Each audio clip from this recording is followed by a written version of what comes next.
Takže čau lidi, já jsem zpět a já už jsem zjistil, co máme udělat. Jak jsme si tady přečetli tu reklamu, tak se nám u auta otevřela VME prodejna. Takže jedeme na to. Rozbitá výloha. To není zrovna dobrý nápad vykrádat výlohu za dozoru policie. Mohu vás na chvíli vyrušit. Nějaký problém, občane? Co to je rozbitá výloha? To je důvod, proč to musím už přes 2 hodiny stepovat. Nějaký týpek se nenaučil odškocovat a tak se mu to nepovedlo. Tak se mu to povedlo zaparkovat s nákladákem přímo ve výloze. Teď to musí lidé, než chlapi z veřejných opravdu jdou nainstalovat nový bezpečnostní sklo. Ale s těmi byste mi asi nepomohl. Váš osobní život mě nezajímá. Teda pokud to nemá něco společného s porušováním zákonů. Půjdem. Tak já už zase půjdu v pořádku, občane. Aha jo, takže vždycky, když tam bude auto, tak s ním můžeme někam chodit. Dveře jsou zavřené a zamčené. Aha. Hromada odpadu. Hromada odpadu a silně zapáchající odpadu. Předrobil funkci, ale našel si jen nutné použitou rukavici a kus drátu. Použitou rukavici. Takže jdeme do ztracené ulice. A hele. Nazdar, vine. No nazdar. Co vražděte? A co máš konkrétně na mysli?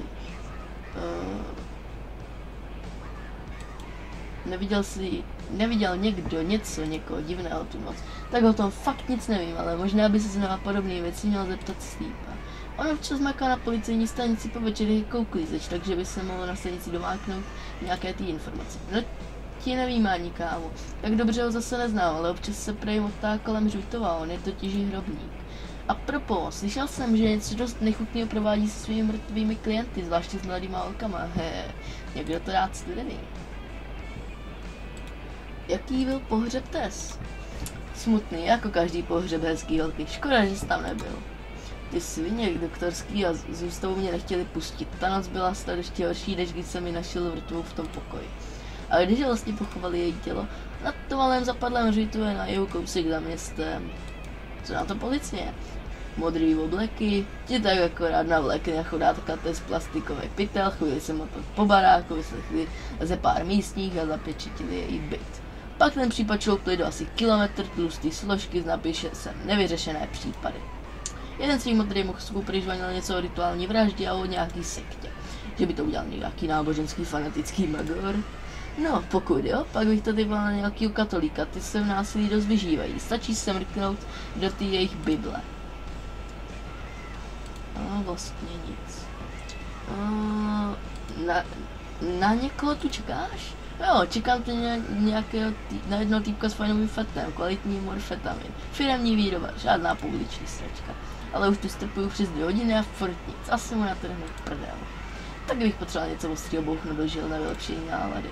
Ale jestli narazíš na nějaký slušný matroš, tak dej vědět, za Gčko morfa pro to udělám cokoliv, teda kromě sexu, však víš. OK, Wayne, když tak se ozvu. Jak jde žití? No jako obvykle, takže nic moc, ale divím se, že ty ještě žiješ. Zjistil jsem, že hned potom, co tě odtáhli, přešlehnutý a modrý obleky si vytuch. Takže tě šoupli rovnou do pece. Jak si, že jsem nevytuhnul. Hele, to byla ale hrozná sranda s tou tvojí velkou socit, kámo. Já dostat do ruky toho psycho, že co jí to udělal, tak z něj udělám kožený potahy do auta. Jo, to bych taky rád. Tak já zase zmizím ve tmě. Měj se mrtvolo. OK, takže už to docela chápu. Protože jsme našli rukavici, můžeme ji použít na zalovíš s ní páchnout hladinou a vytáhneš nůž. Nějaký mu zdejš mu radu. On musel vypadnout z kalout, když se pokoušel vyprázdnit střeva. OK, takže jsme našli nůž. Teďka tu máme drát, takže máme notes, klíče, injekční stříkačku, gumovou rukavici, drát a nůž. Prachy furt nemáme.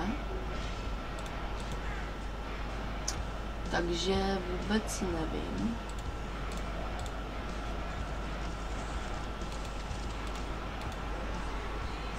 Ano. Neznáš nějakýho Steepa? Rovník Steep, občas se zajde na 2 či 10 pivo, žere se, poblije se a zase zmizí. Pak se prej chodí vychrápat z opici do jedné staré hrobky na hřbitově, který má na starost. To je asi tak všechno, co ti o tom dementovi můžu říct. OK, prý dement. OK, takže si zajdeme sem. Pilníček, skladu. Nemáme, máme tu hřbitov. Pes. Nazdar, Rafane. Hop, hop. Hop, hop, hop. Možná bych si měl vrátit do ústavu, když si začíná povídat srbsky. Jo, jasně. To teda jo. Náhrobek. Zde spočívá život zmučené tělo test. Život násilně odvřen krutým násilím. Super. Aha, jo, vlastně auto, jo. Auto je vlastně ten teleport. Zamčeno. Ale máme klíče, takže špatná kombinace, OK. A dráh. Fado.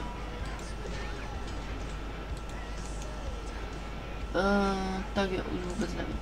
Starý toulavý pes. Starý blablabla. Starý prožrané dveře.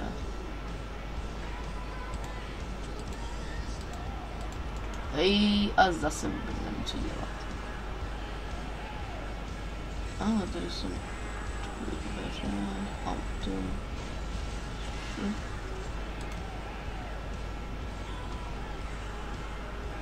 Jo, aha, ty klíče mám od toho Forda, abych s ním mohl jet, jo, vlastně.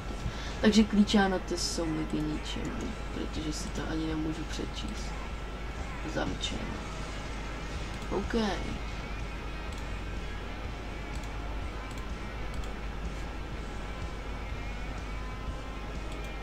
Znáte mě náhodou jistého pana Steepa, ale jo, občas po večeře klízí u nás na stanici, teda když nejde zrovna nalité nějakým levným chlastem.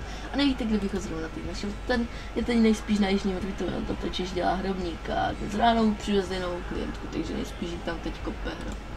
Jakou klientku? Mladá holka, tak kolem 20, nějaká Ellen, co si před týdnem našli ve jejím bytě s podřezanými žílami na rukou a bez očí. Cože? Snad ne. Jo, je to Swinston. Jak tohle může udělat takový hezký holce? Doufám, že se to případ jednou bude smažit v pekle. Byl bych radši, kdyby se smažil na elektrici mi strašně. Nevíte něco bližšího o té vraždě?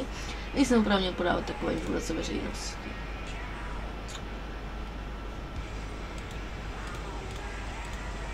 OK. Že bych nejděl zautočil, byla vytočen. Tak, byt, jak to u nás vypadá s bytem.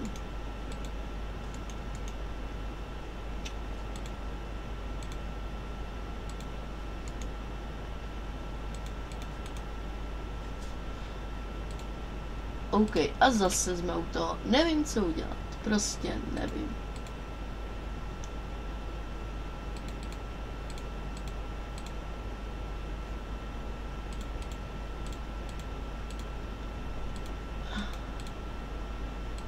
Možná bychom se mohli podívat zase na ten hřbitův. Ježišmarja, jsem se lekl. Zdraví, dobrý den. Vy jste pan Steve? Možná. Vy pracujete jako se tam asi docela vyznáte a pár lidí tam poznáte. O co vám vlastně jde? No, potřeboval bych ze pár informací ohledně vražd mladých dívek. Já nejsem žádný posraný informační centrum, ani tiskový mluvčí. Navíc mám pocit, že to nebude zas až tak legální. A taky asi nejste ani žádná charita, takže to samozřejmě nechci zadarmo. Aha, no já sice nejsem žádný detektiv, ale jaký ale? Ale snad bych pro vás něco měl, konkrétně teda ze pár informací ohledně těch mrtvých holek. Ale nějak mi už poslední dobou vynechává paměť. Jak vysoká částka by vám osvěžila paměť? No to snad nemyslíte vážně, kde vám vzít, jsem snad poslanec? Já nesplouvám buď 5 papírů, anebo nic. Koukám, že no teda, vy jste ale vážně chytrý, úplně Einstein. Co jiného bych asi tak mohl dělat s lopatou na hřbitově? No co takhle neoficiálně nadpolovená exhumace pohřbených těl? A proč bych to dělal? Co tím jako myslíš, frajere?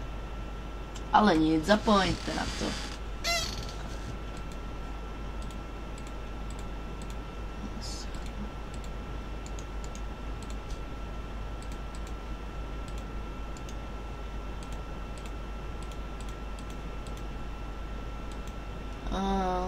OK, takže zase nic nevím.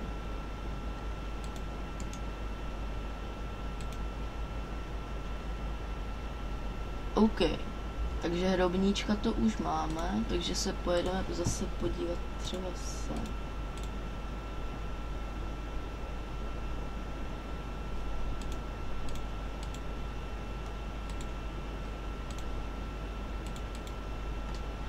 A hele. Zdravím, ahoj. Můžu pozvat na panáka? Promiň, ale já jako tak si až ty putice. No já tu na někoho čekám. Aha, takže já radši mizím. Na by mi dneska někdo vysvětloval trubku po hlavě, že nemám učivat, jo.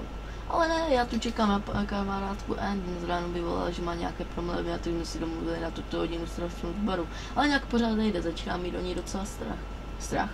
A je důvod, o jaký problém, jak jste vlastně mluvila? Nic bližšího mi v telefonu neřekla, jen co si mlela o stínech mrtvých a o spáse. Vypadá to, že má asi problémy s drogami. A nevíš, kde by teď mohla být, kde vůbec bydlí? Prý má nějaké bydlení někde poblíž toho starého železničního mostu na pobřeží, kde přesně, ale nevím. Víš co, ty tady na ní počkej, já se zatím za ní zajdu podívat, OK? Tak jo, díky. Už musím jít, ahoj. OK, takže teďka pojedeme za nějakou holkou.